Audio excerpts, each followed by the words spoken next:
Turning a 2D image into a 3D logo.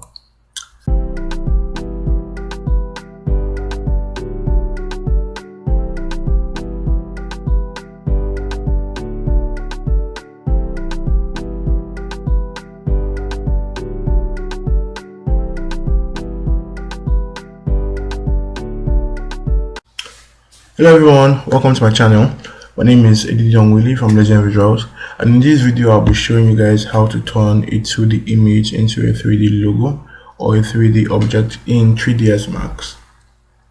Alright, so in last week's video I showed you guys a general method of doing this, which was applicable to not just 3ds Max but other 3D softwares like Blender, Houdini, Cinema 4D, as many of them as there are. Okay, first of all, we're going to create our plane.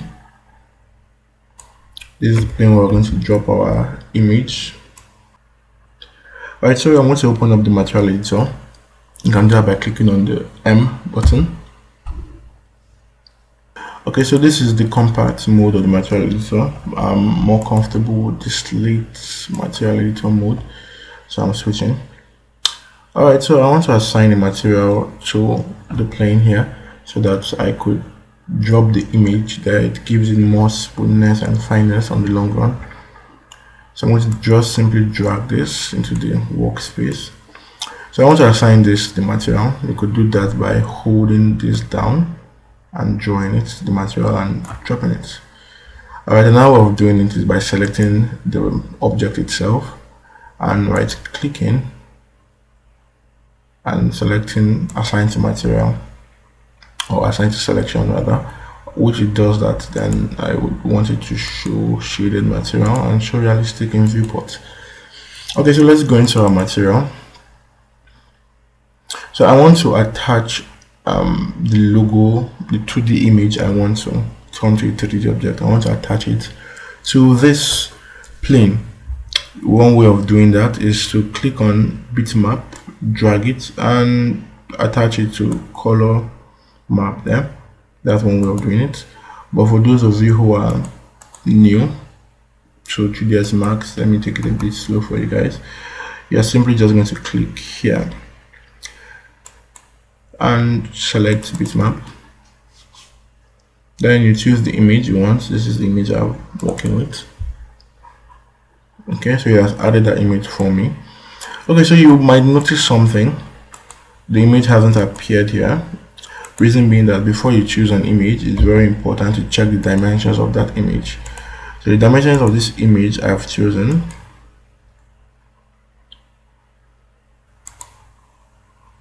So the dimension of this image I've chosen is 3000 pixels by 3000 pixels. Let me just adjust that. That's a ratio of 1 to 1. So let me say 100 by 100, so it's not too large. You could see what I'm doing clearly.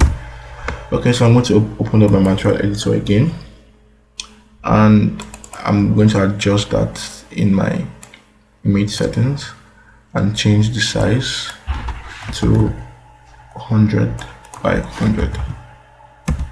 The image should pop up now.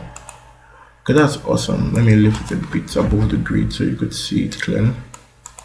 Okay, so this is what it looks like.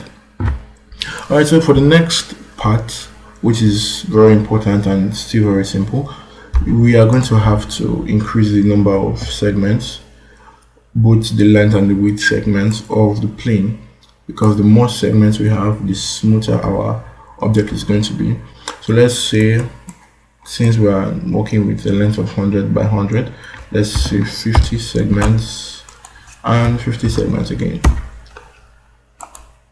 So I'm going to select on this plane now, and I'm going to go into my modifier list and I'm going to search for Displace.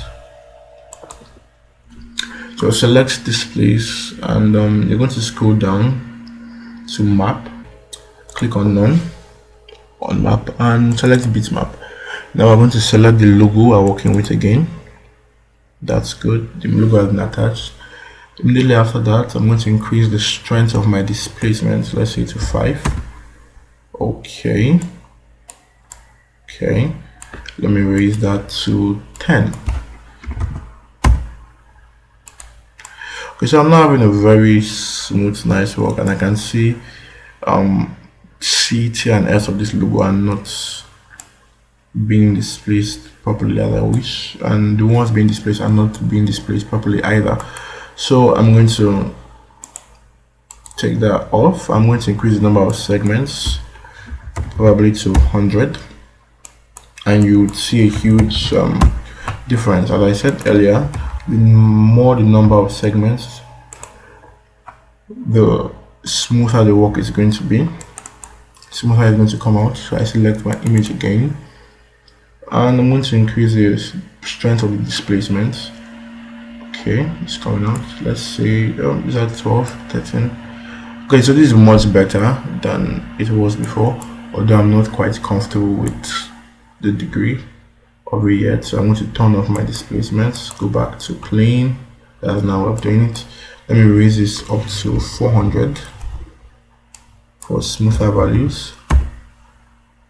I'm going to go back to my displacement. I want to turn this on so you can see how smooth this is apparently.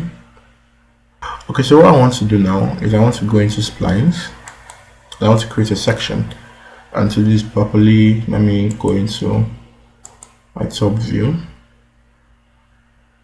I want to create a section, let's say from the middle. Awesome. I'm going to right click to come out of section creation, and I'm going to raise this up. So let's go back. I'm going to raise this up a bit so I could capture my logo there. You could see the lines it's formed around the displaced part of the image.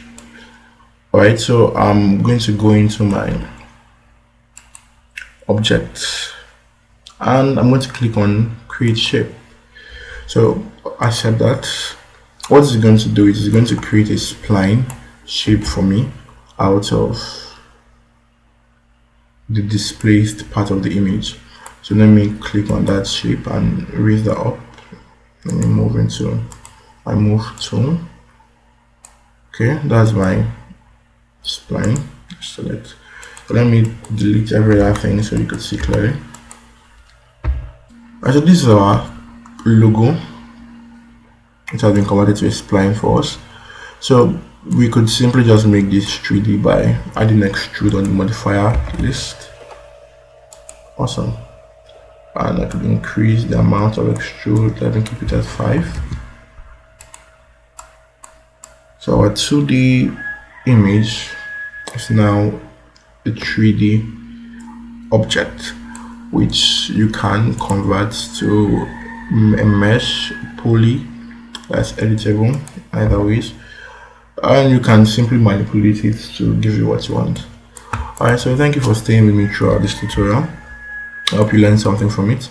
If you did, and even if you didn't, feel free to like this video and subscribe to my channel, and I'll see you in the next one. Have a nice day.